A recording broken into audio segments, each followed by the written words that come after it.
So I'm pleased to present our next speaker is Dan Kessler. Dan has been involved in the independent living movement for 38 years.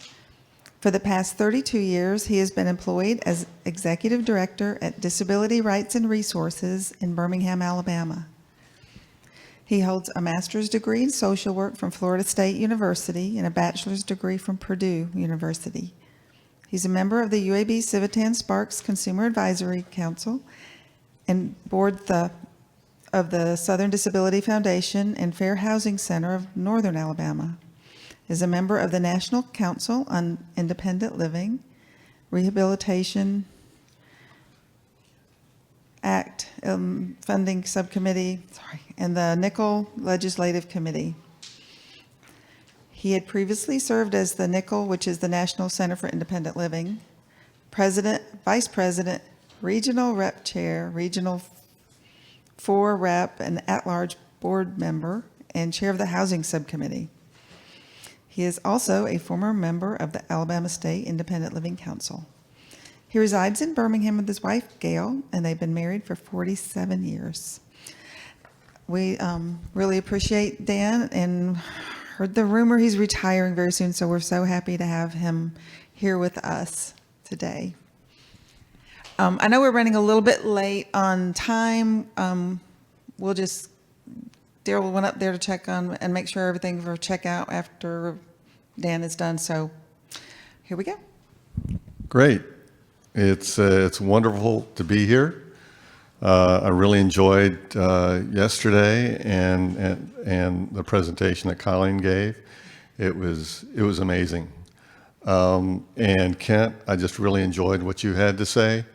Very informative. And so I just want to thank Linda, though.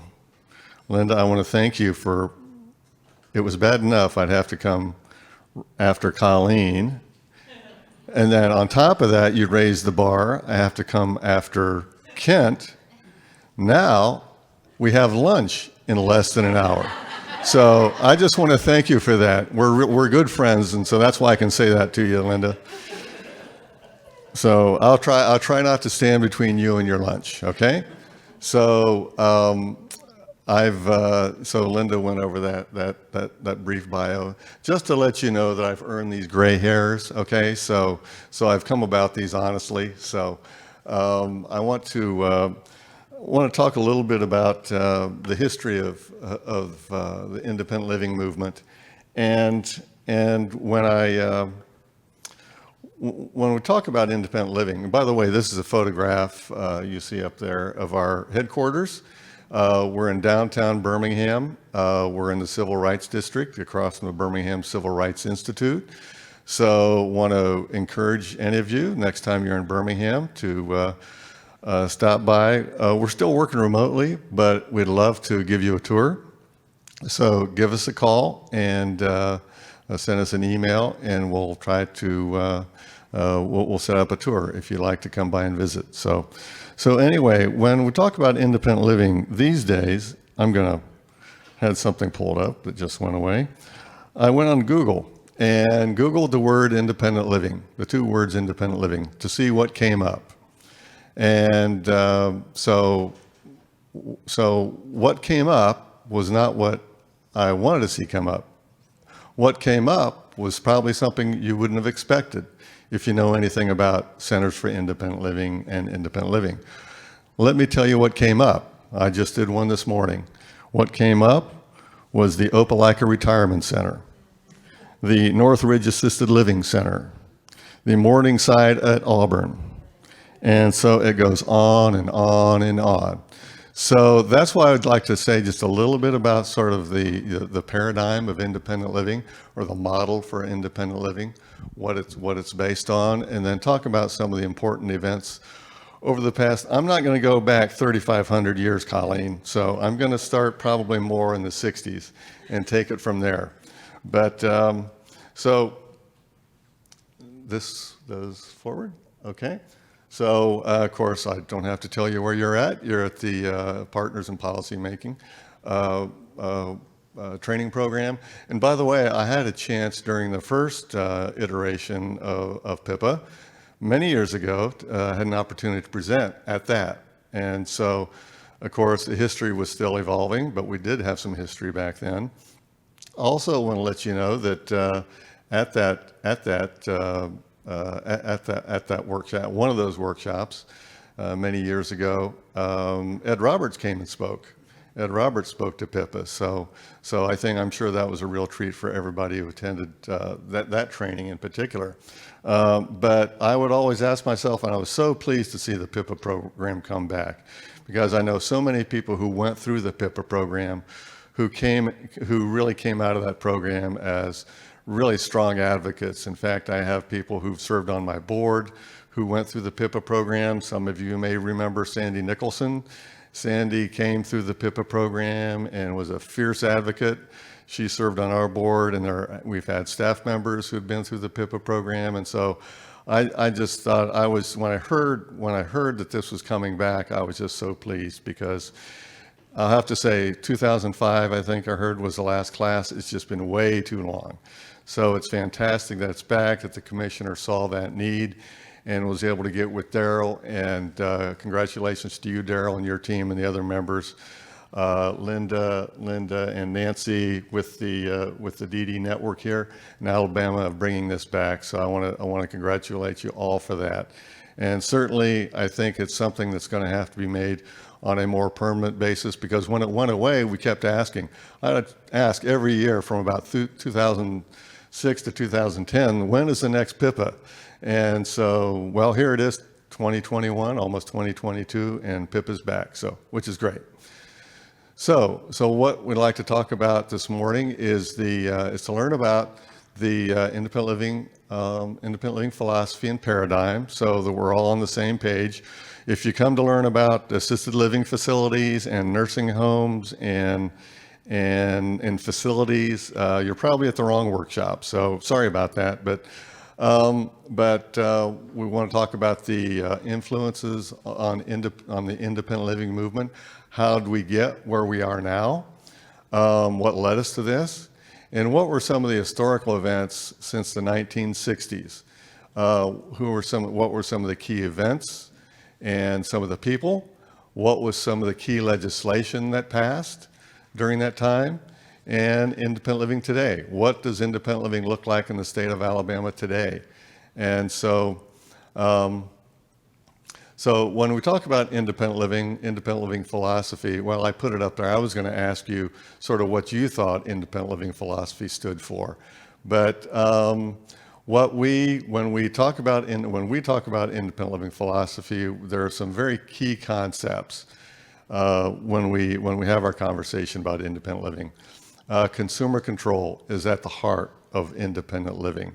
It's individuals being able to be in control of their own lives, individuals to be in control of the programs and services that they interact with, and to be involved in communities. And so it's specifically what it means at a CIL is that individuals with disabilities who come to our center, is that if you come to us for services, you're going to be the one who drives that process. You're going to be the individual who's going to set your own goals. Now, we love getting referrals from parents and family members and neighbors. In fact, we had a neighbor referred somebody to us not too long ago, and the individual did not even know that person was referred to us. So we want to start where that individual's at, okay, in terms of working towards their goals. So it may not be the goal that the parent has. It may not be the goal that their VR counselor has. It may not be the goal their social worker has. It's the goals that individuals want to set for themselves. That's where we start. That's always a starting point. It also has to do with our board composition. Our boards are comprised of majority of people with disabilities. And so all this that we're talking about here is a result of things that have happened over the last, 40 or so years. And also your staff composition. And so what that means is staff composition means that a majority of our staff members have disabilities. Now, of those, some may be visible disabilities, others may, and other individuals on staff have disabilities you can't see. But it is really important that we maintain that composition in terms of not just in meeting our federal requirements, but also in terms of living up to who we are and what we do and what our philosophy is all about. Also, we are cross-disability. You know, at one time there were some centers for independent living that just served one group of one population. CILs are cross-disability. So what do we mean by cross-disability? Anybody have an idea what they think that means? Anybody? Well, good. That gives me an opportunity to describe then what we do in terms of cross-disability. When we talk, because we use this jargon at the office and in our movement every single day. And so for the general population, it may not come across as being something that is familiar. And so when we talk about cross-disability, we work in terms of the services we provide, also the advocacy that we do, and also in terms of our staffing, we work across all disabilities. And so if somebody comes to us with a particular disability, it's up to us working with that individual to figure out what their goals are and how to help that individual achieve their goals, regardless of their disability. And sometimes, you know, that can be a challenge. If somebody presents to us, somebody with a disability we're not familiar with, we do everything that we can to learn all we can.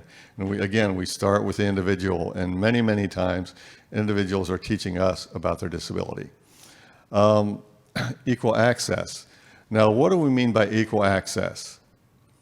Equal access can mean many different things to many people. When we use that term, we use that to mean equal access to our, first of all, like they say, charity starts at home, equal access starts at home, right? So equal access means that our programs and services are accessible, not just our physical facility, but also in terms of equal access, but also our programs are accessible, regardless of an individual's disability. Also that there's a term that we use, and I think Kent was talking about this, self-help and self-advocacy. And I think we heard Colleen talk a little bit about that yesterday as well. And we're going to be hearing more from Colleen about some of these issues. And then peer relationships. And so if you come to us now, our staff their backgrounds are quite varied. Some have college degrees, some don't have college degrees, some have master's degrees, but it's not a requirement to come work for us that you necessarily have a college degree. But it's that lived experience that's important at a center for independent living for the people that we serve. And so those peer relationships are core, really. If you're asked me to define what's different about a center for independent living and some other nonprofit serving people with disabilities, I'd have to say those peer relationships are really at the core of what we do and who we are and how that makes us different. And I just, for myself, that's what PIPA is all about, the peer relationships. I mean, that's what this whole thing is all about. The relationships that we saw that yesterday with the panel, they're going to be serving as mentors to some of you. And you're going to be, this is your cohort. That's the term we're using, Linda, right?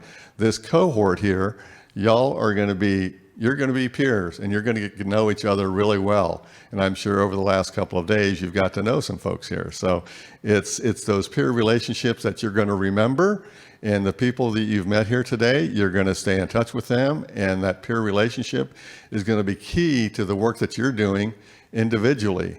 And Ken had talked yesterday, or just in the previous presentation.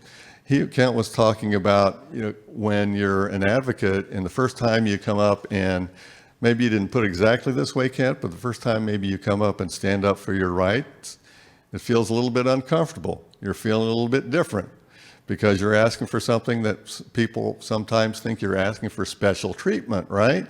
Anybody ever been told that? You're asking for special treatment? Yeah, I see some heads nodding. Yes, yes.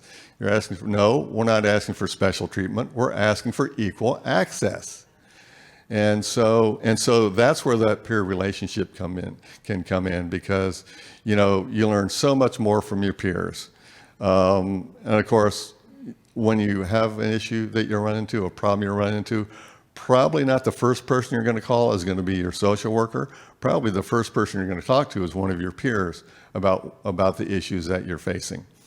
And so, man, the wealth of experience of people I've learned about just in the last couple of days, I'm just overwhelmed by some of the talent that we have here across the board. So I think everybody in here has something to offer. I just had an example of peer relationship myself. I went to a class at UAB. They have a class that's called a living donor class. It helps individuals trying to identify living donors if you need a kidney transplant, which I happen to need.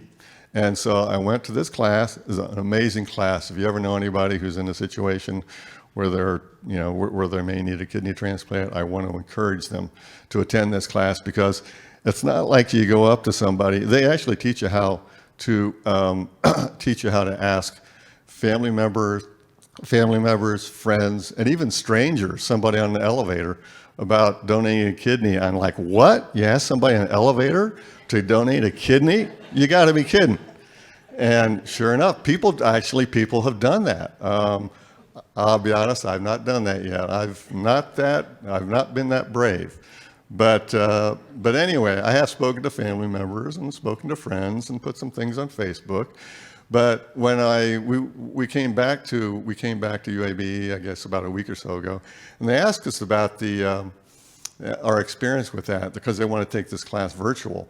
And so after I got to talk to some people afterwards, and somebody had a T-shirt on said about her kidney transplant, and so we got to talk, and somebody else joined the conversation, and she said, and so she asked me, she said, "What's your GFR?" Anybody here know what that means? What's that mean? See, I say GFR. So basically it's a test, right, to tell you about your kidney function, right? And so mine isn't so good. So anyway, these were perfect strangers. We were talking, although we've been through this focus group with them. And she asked me, "Well, what's your GFR?" I'm like, I'm thinking to myself, in any other context, I would have been really mad, right? Somebody asked me about my lab values, right? And so, but this was a group of people. I mean, we were all in this together, trying to figure out, how we may be able to find a donated kidney. And so she's asking my GFR, and I told her, and so we just got going, and had conversation went on. But to me, that's an example of peer support, where peers can say things to each other that you may not say, you may not say to a professional, or professionals may have certain boundaries or limitations in terms of what they can say. And so it's really critical to the whole independent living movement.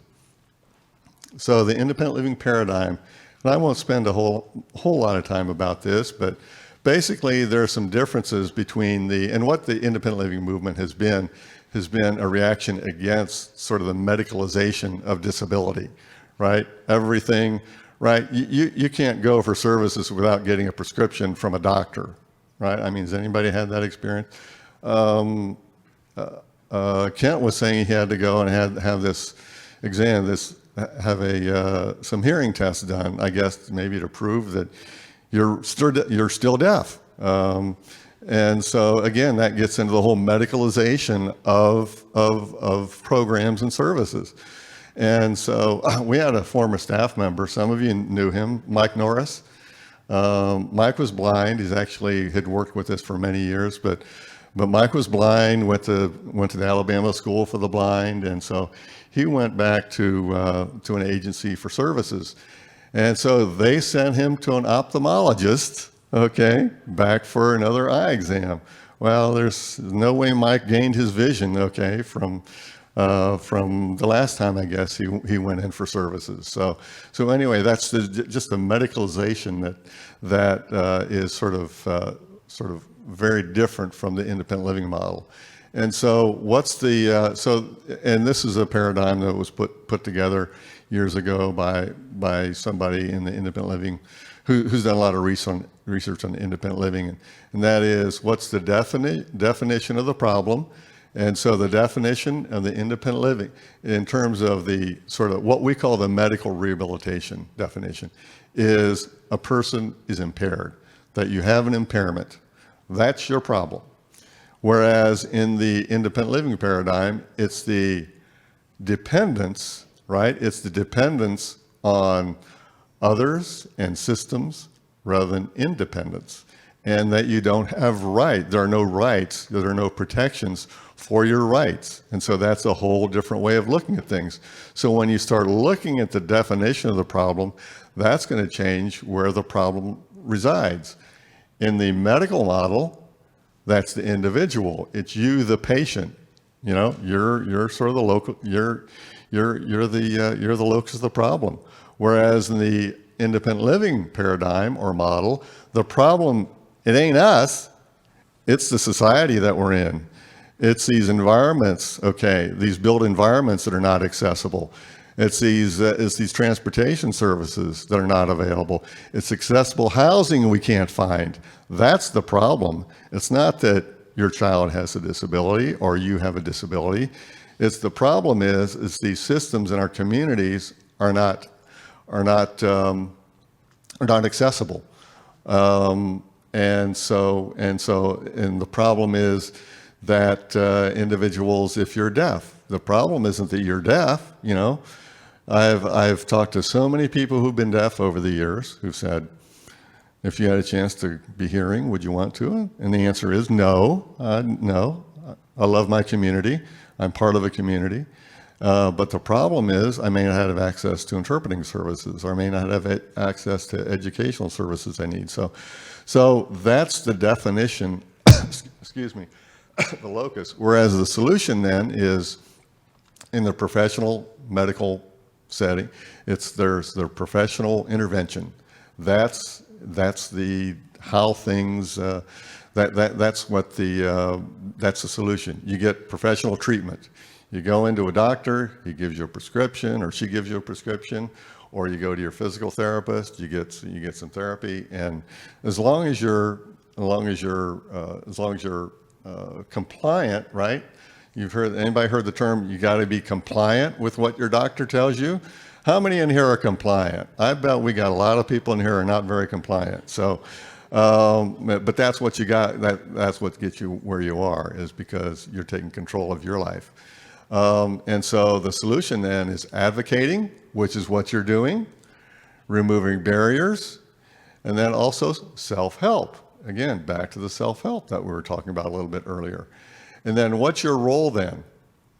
Your role is in the medical profession. Although I think some of this has changed over the past 50 years, but you're the patient or the client, okay?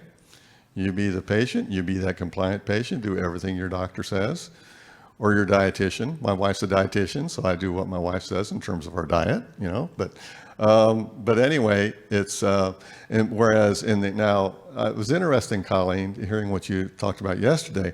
The role at a CIL is a term you'll hear all the time, is consumer. Now, some people don't like that term for different reasons, but it's interesting how language gets co-opted.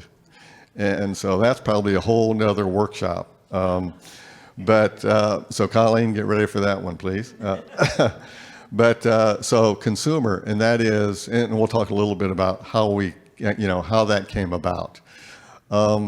And so who controls the process? In the medical rehabilitation paradigm, who controls the situation? Who controls the services? It's the doctors, right? Doctors and the professionals. Whereas independent living paradigm, it's an individual with a disability. It's an individual with a disability who's in charge. It's the individual with the disability who's the boss. Okay? And so then of course, all this, I mean, this is a very discrete model, and I'm sure over time there's sort of a lot of sort of bleeding back and forth between these two models.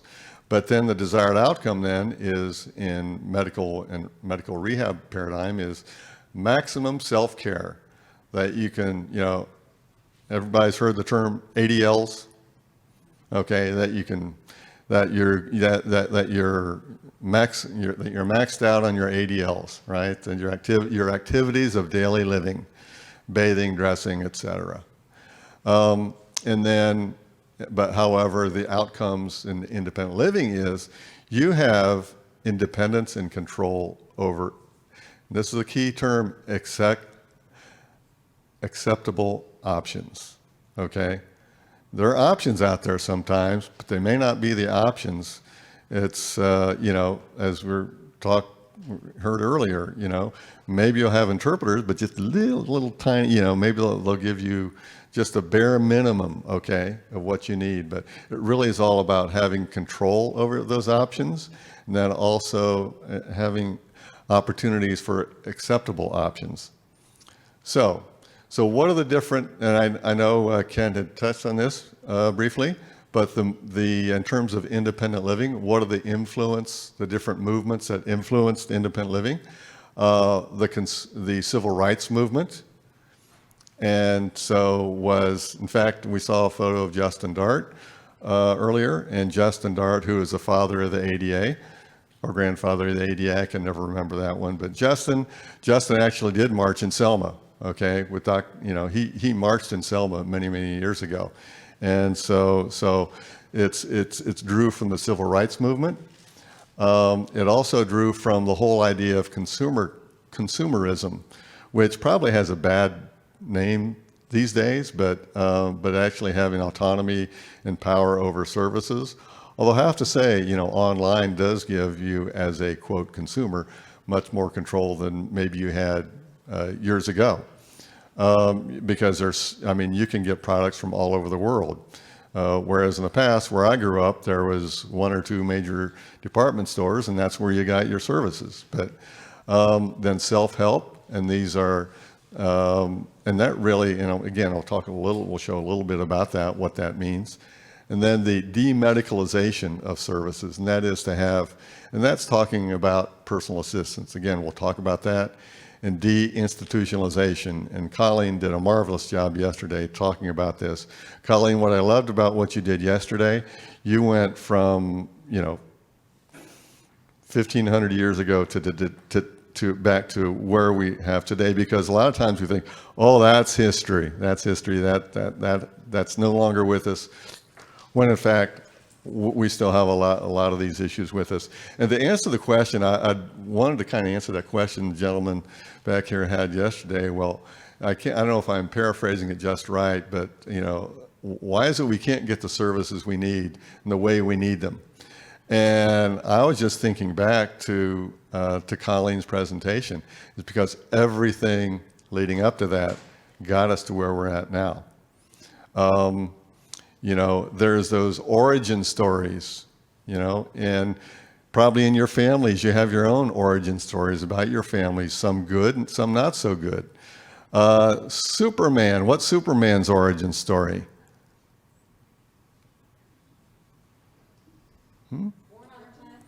Born on Krypton. Thank you, Nancy. If I had some treats, I'd give you a treat, but but. Yeah, okay. But yeah, you were right on target. Thank you, Nancy. But I was going to have, yeah. So that's Superman's origin story. Batman had an origin story, which anybody? I think his parents were shocked. Wait, Pat and Mike.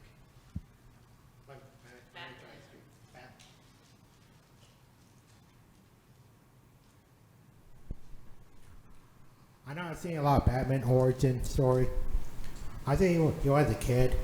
His parents who died, and he became a hero. Were raised by his brother, Alfred. Mm-hmm. Thank you. And what's interesting in learning about origin stories is they change. Even Superman, the Superman origin stories change depending upon who's writing the story. So that's why it's important for for us to write history and not somebody else to be writing this history. And so I think that's why it's so important for us to understand the origins. And I think at a Center for Independent Living, it's important for us to know what those origins are. Because we kind of wonder, how do we get where we're at right now? And a lot of that has to do with these origins. So the Civil Rights Movement, what you'll see here there are several different movements, and there are more movements that contributed. I want to illustrate three that contributed to the independent living movement. One is the Civil Rights Movement, and here we have a photo of people marching across the Pettus Bridge in Selma. The Women's Right Movement, and there's some women holding signs, equality, and about equality, and the thing is now. And so it's hard to believe the Equal Rights Amendment never passed. Can you believe that? Can you believe that? But it's my understanding it could still pass if enough states got around to it, that it could pass. But it's amazing it didn't pass. But that's another story. And the Gay Rights Movement. And so these are all different movements that have had an influence on how centers for independent living operate today. The consumer movement. Anybody know who this person is on the left? That's Ralph Nader, and his famous book about the Corvair, Unsafe at Any Speed, right? I don't know if any remember that, heard of that book? Okay, well, good. I'm teaching a little history then y'all hadn't heard about. So he wrote a book about the Corvair, which actually turned out to be not quite accurate. Okay, so he wrote a book about it that was not, because of the Federal Transportation Administration, or whatever the agency was back then, came in actually and determined maybe 10 years after Corvair had sort of gone belly up, that actually it wasn't as unsafe as Ralph Nader had. Yeah, but it wasn't just Ralph Nader who killed the Corvair. But anyway, if you do get an opportunity to get a Corvair, okay, if somebody gives you one, hang on to it, because they're worth a lot of money these days. And then the self-help movements, probably one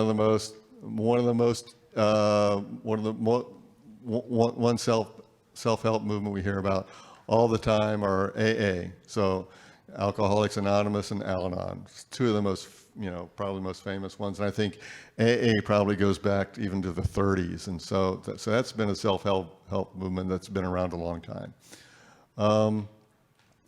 Demedicalization here. And so we have a photo here of a young man with I believe is his personal assistant and family member.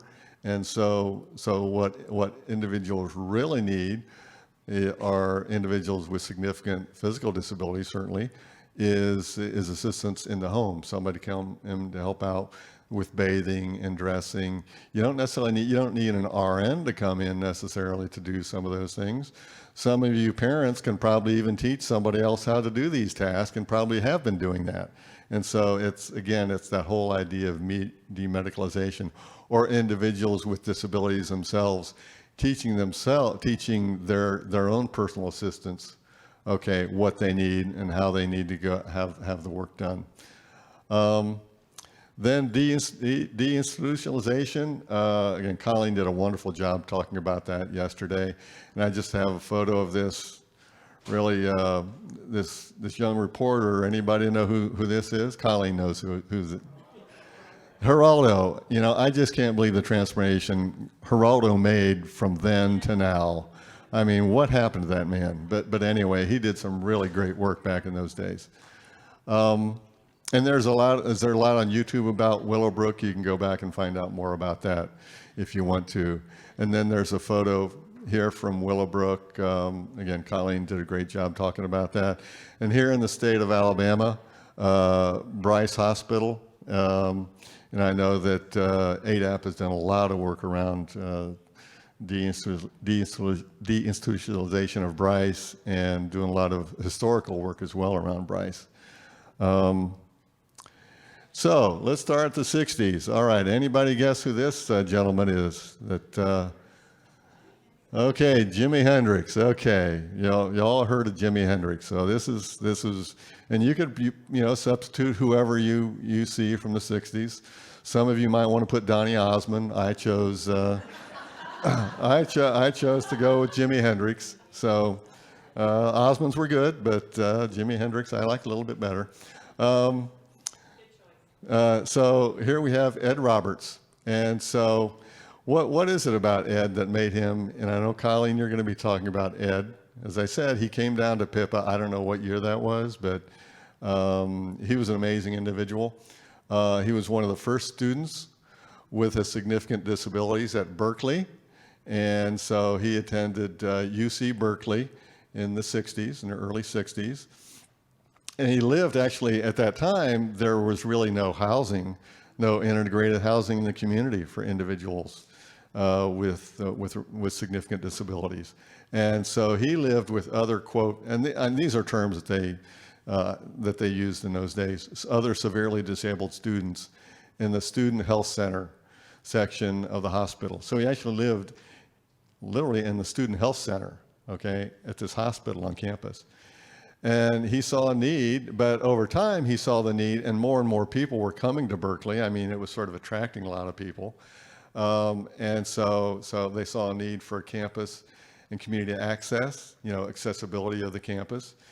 In fact, I was out at Berkeley, it's been over 10 years ago, visiting the CIL. It's before they moved into their new facility where they're at now, which is amazing.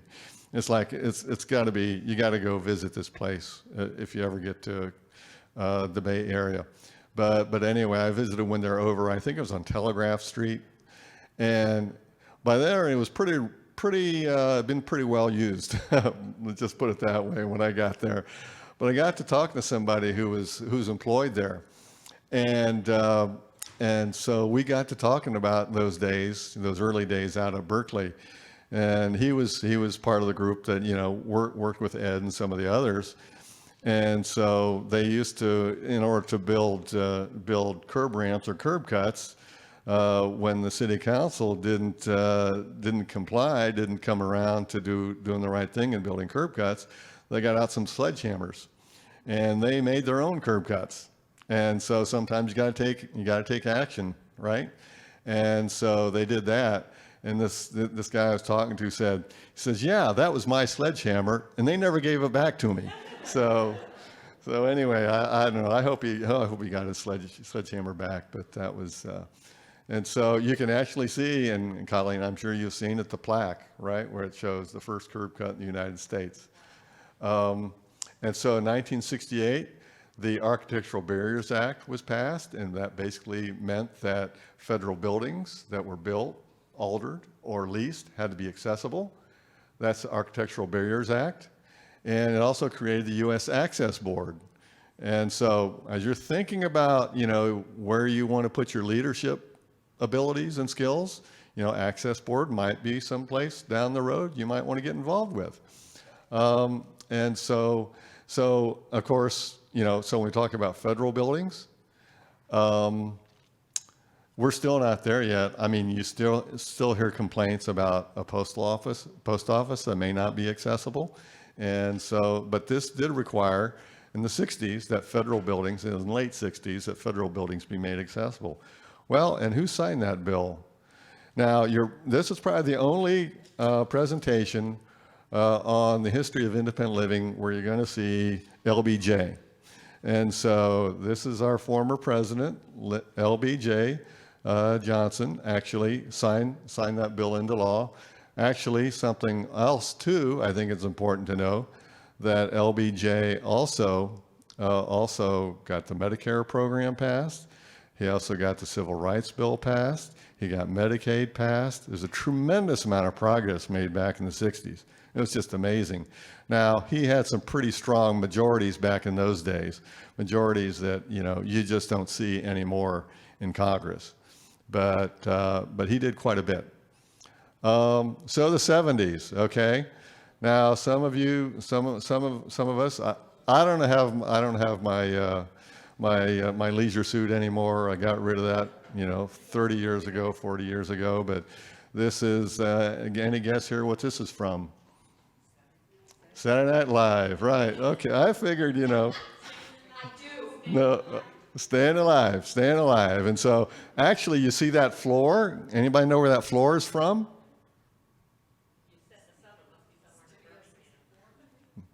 Where it originally came from? Yeah, it actually came from the club. The club had this disco floor. Yeah, yeah. And so anyway, so that's Travolta in the 70s. And so, yeah, so back in those days then, or very early 70s, there was the physically disabled students program out at Berkeley, and there are some core principles. One is those who know best the needs of disabled people and how to meet those needs are disabled people themselves. Who knows best, right? The needs of the disabled people, again, this is not the language you probably use today.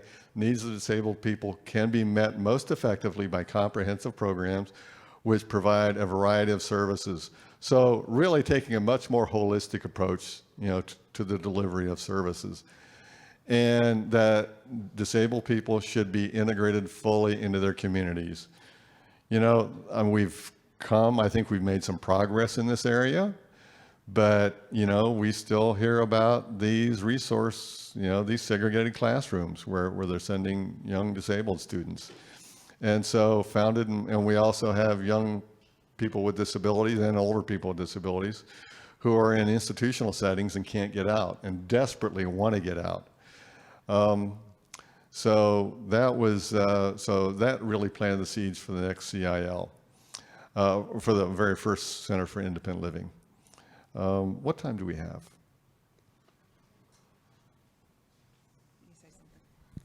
So we have, checkout is 12 and we've got it extended to 12:30. So we're going to just let Dan finish his lecture and then we'll break for lunch and check out. Okay, so no worries.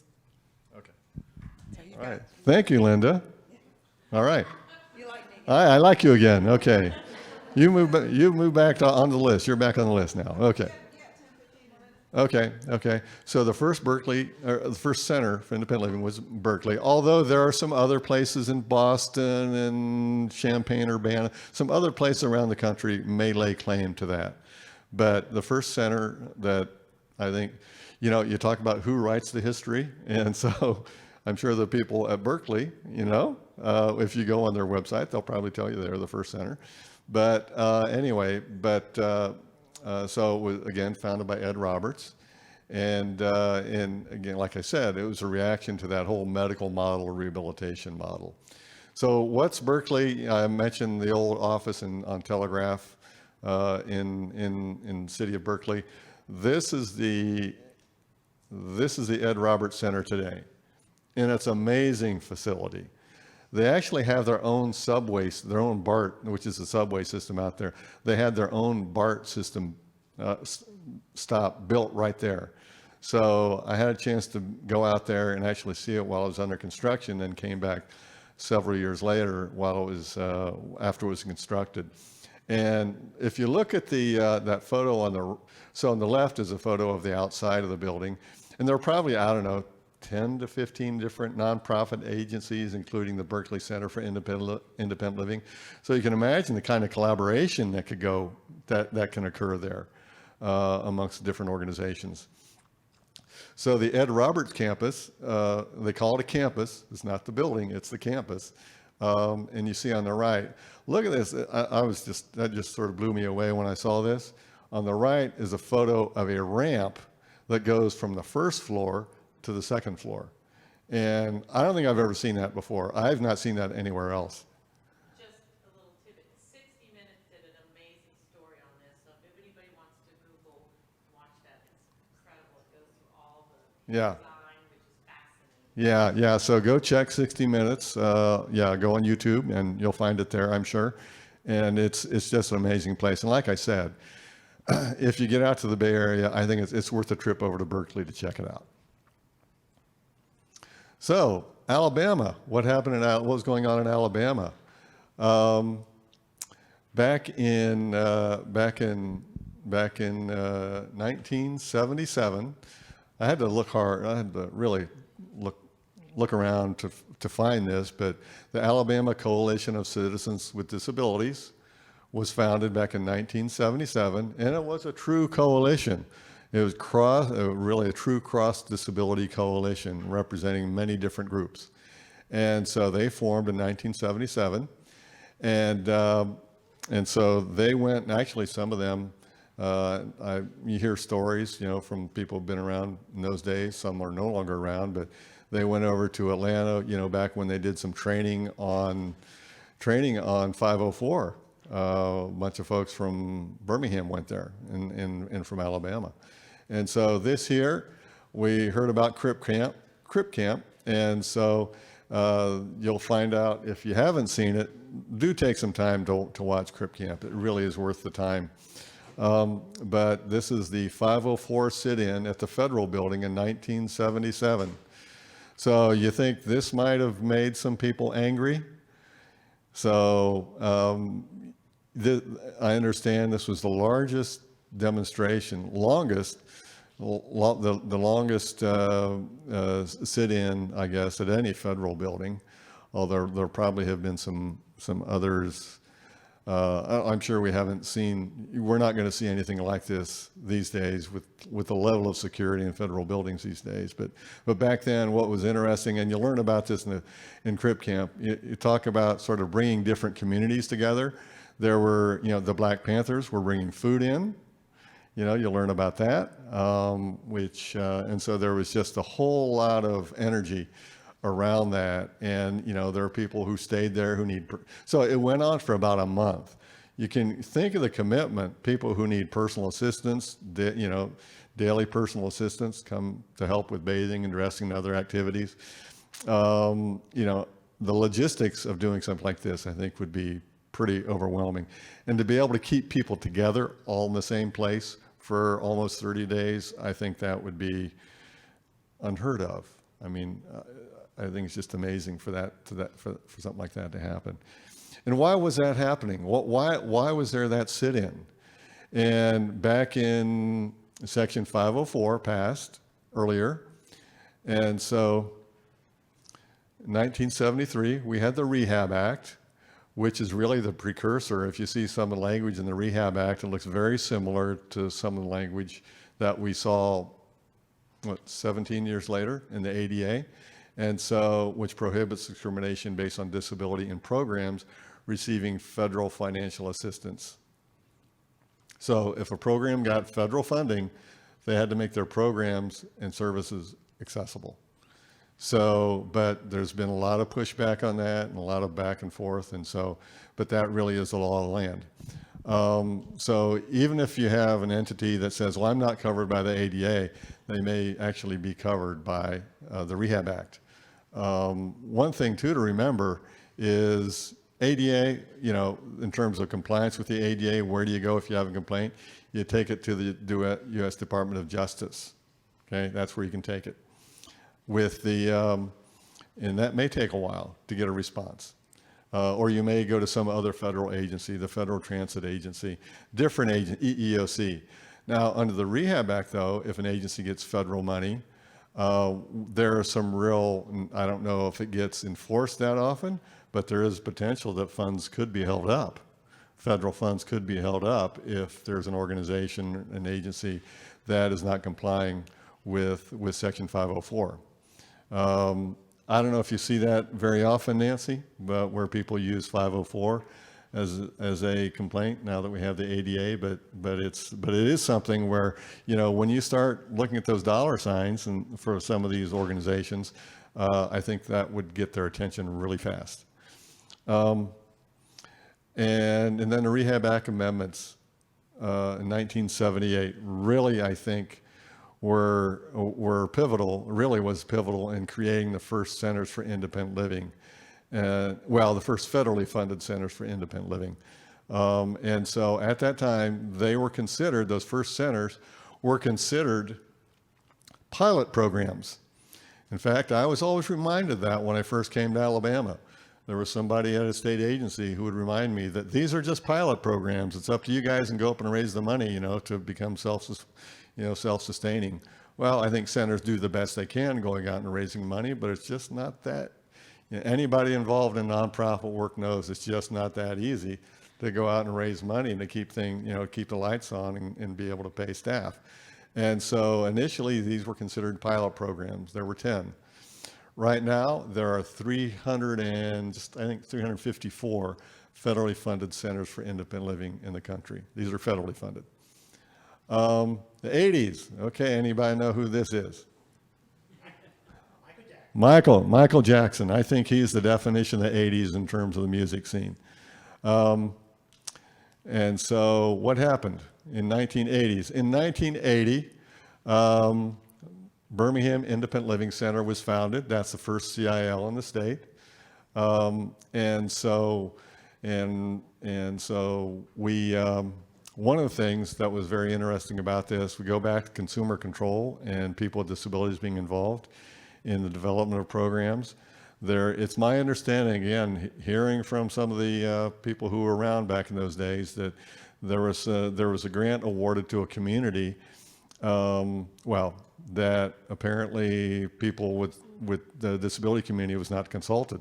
So advocates went to Atlanta, talked to the people in Atlanta, and what happened was that grant was withdrawn and recompeted. And so then we have the Birmingham Independent Living Center. So I think that's something that there was a very strong advocacy done at that time. Again, by the Alabama Coalition of Citizens with Disabilities. Then the National Council on Independent Living was founded, and founded by several people like Max Starkloff from St. Louis. His wife Colleen still runs the Starkloff Institute. They do a lot of great work around housing. Also people like Charlie Carr out of Massachusetts, and Marka Briscoe from she was at Access Living in Chicago. So they were the very early founders of Nickel. We now call it Nickel. And then in '88, our Birmingham Center was awarded a grant to provide independent living services in Southwest Alabama, the southwestern part of the state. So this is just a photo of some of the advocates from Alabama at the Nickel Conference, and you can see some of us look pretty worn out, okay? And that's what's going to happen when you go to a Nickel Conference. It's work. You go to that Nickel Conference, you're going to be exhausted by the end of the week. And so this is the day, there's one day that, I mean, people get really jazzed up with the march and rally. So they come to the march, they march about a mile. It's about 800 to 1,000 people marching from the hotel over to the Capitol, and there are speeches from legislators and people in the House and the Congress come and speak, as well as some of the Nickel leadership. And so this was a photo that we took, and you'll see here in the middle is Kent Crenshaw, is the director of the center in Montgomery. He's a gentleman wearing the white shirt, second from the right. And then Jack Franklin is on the far right. He's the chair of the State Independent Living Council. So, and Judy Roy actually is next to Kent. She's one of the very first members. Well, she started working for us back in, I think it was 83 or 84. If you ever come to our place, we've got a photo from the Birmingham News, okay? We got it framed, and what it says, and I don't know if some of you may have seen this, but if you've been over there, it says, in the article it says, Clubhouse for the Handicapped. That was 1980, an article. Clubhouse, we were a clubhouse for the handicapped, okay? And actually, this was before we had any standards for independent living, but we did have things like pool tables and I mean, so a lot of things like that. There were no standards, and so basically, you pretty much set your own rules in those days. But there were two people in that photo, Charles Cowan and Lily Harold. Some of you may remember Lily.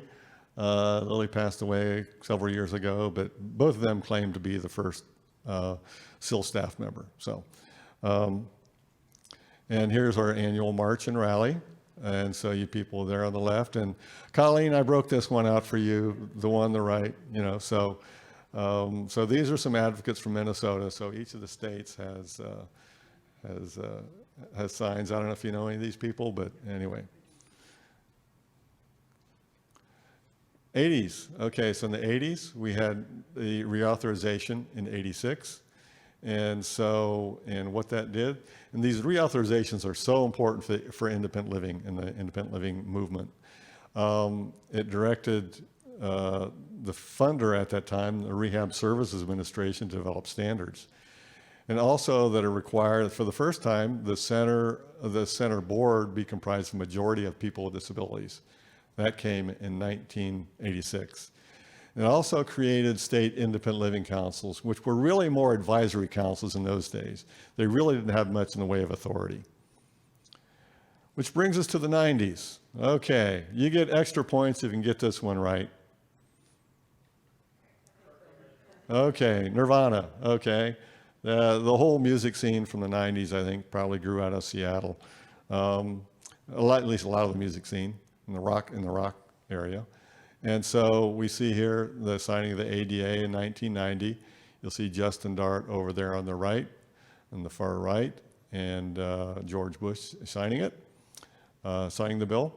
And I had the honor of attending that. I had just started at the center, and so I went up there and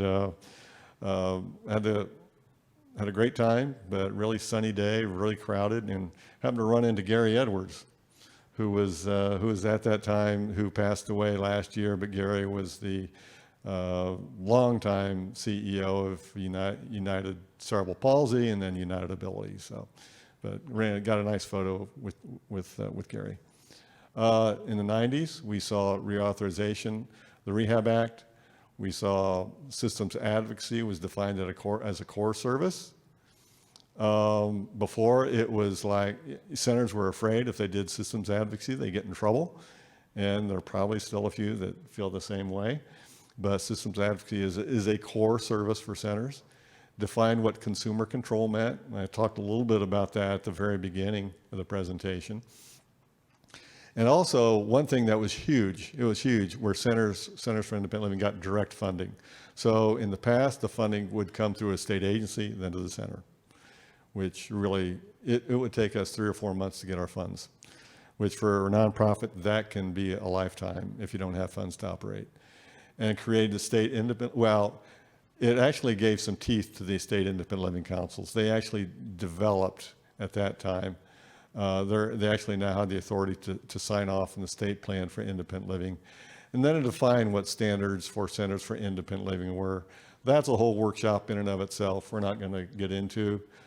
Okay, and so, which takes us to the 2000s. Black Eyed Peas, yes, it's the Black Eyed Peas. Oh, you get double extra points, yes. Yeah, really. And so in 2004, we had a new center start up in Montgomery. It was called Montgomery Independent Living Center. Now it's Independent Rights and Resources. Kent Crenshaw is the director. In 2020, Disability Resource Network was founded with state funds. And they started under our umbrella and just spun off in October. They're now independent of us. They're fully freestanding center for independent living in Huntsville. Yeah, they have space in Huntsville. And their director is Davina Patterson. And some other key legislation, the ADA Amendments Act, and then of course WIOA, the Workforce Innovation, and basically the ADA Amendments Act did basically sort of defined what disability meant, because a lot of Supreme Court decisions were ruling against people who had disabilities, but the Supreme Court's ruled against them. And so basically what this did was to clarify what's meant who's covered under the ADA. Then 2014 was WIOA, the Workforce Innovation Opportunity Act, which is a huge bill. So that could be, I think, triple extra credit for anybody who wants to take that on. But anyway, so then we moved from RSA, Rehab Services, to ACL. So now we're under sort of the same general umbrella as the DD programs. We also, there's a new core service we're all now required to provide. And also centers are involved in the development of the state plan for independent living. In fact, a majority of the center directors have to sign off on the state plan, which is really new. And then we also have what's called a designated state entity. In Alabama, a couple of years ago, the decision was made to move our designated state entity to the Alabama Department of Senior Services. I won't get into that, but it was that was a decision that was made several years ago, a couple of years ago. So that's pretty new. And then the whole idea of silk autonomy was really spelled out about the state being autonomous of any state agency. And so that's been a real problem in some states, and still continues to be a problem. And then they've also, silks can now do things like resource development and systems advocacy. The core services, are we running out of time here? But the 5 core services are advocacy, independent living skills training, peer support, information referral, and transition. And transition has 3 prongs: transition from nursing homes and other institutions, preventing people, those who are at risk of going into institutions, and services to post-secondary youth who had an IEP or Section 504 plan. So those are all now core services. All federally funded centers for independent living have to provide these services. So the network consists of the CILs, Alabama State Independent Living Council, and the designated state entity. So these are all, I'm going to just show you, this is a network of centers in our state. So Disability Resource Network is in, I don't know what to call that color, but turquoise maybe. Then we're Disability Rights and Resources, we're in this blue. And then yellow is Independent Rights and Resources out of Montgomery. And then the Mobile Independent Living Center is in red. So some pretty broad territory to cover. So this is how you can reach us. And I think we'll just leave it right there and see if we have any questions before we break for lunch. Answered everything. Everybody's hungry. So what was you just mentioned the network that was established in October. What was that again? Yes. Is this on? Okay. Oh. Put it up. Hello? Okay. All right. That was Disability Resource Network. That is the Center for Independent Living serving Northern Alabama. Yeah.